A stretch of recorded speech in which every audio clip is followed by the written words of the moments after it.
Sezono nošenja slamnikov so v Domžalah pozdravili z vsemi častmi. Sezona nošenja slamnikov je odprta.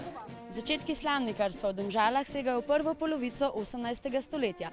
Bili so časi, ko so domžalske slamnike nosili po vsej Avstro-Ogrski, no v Domžalah pa so aktualni še danes. S prvim, toda nikakor ne zadnjim sejmom slamnikarstva Domžalčani sporočajo, da niso pozabili na 300-letno tradicijo, na katero je mesto tako ponosno. Da obudimo nošenje slamnikov, tega zdravega pokrivala tudi v današnjem času. Slamnikarstvom je po ljudskih virih začel vojak iz Ihana, ki se je obrti izučil v Italiji. Znanje, ki ga je prenesel v Domžale in okolico, je obrodilo bogate sadove. To pomeni, da je bila ta panoga tako močna, da je bila, prepoznavna v svetu in da je bila pojem kvalitete je bil domžalski slamnik. Ta industrija je zalagala Avstro-Ogrsko. Naši slamniki so se prodajali na Dunaju, tudi v Parizu. Da tradicija v Domžalah še ni izumrla, skrbi tudi Joži, ena redkih Slovenk, ki še obvlada to starodavno obrt.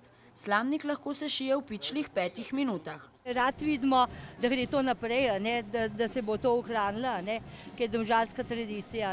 Ki jo vestno spoznavajo tudi najmlajši. Od njih izvemo tudi, kakšna je prava slamnikarska malica. Šubelj, krompirjev kruh, hren in jabolčni mošt. Kar pravim slamnikarjem ponekod še vedno omogoča, da ustvarijo vse te čudovite izdelke.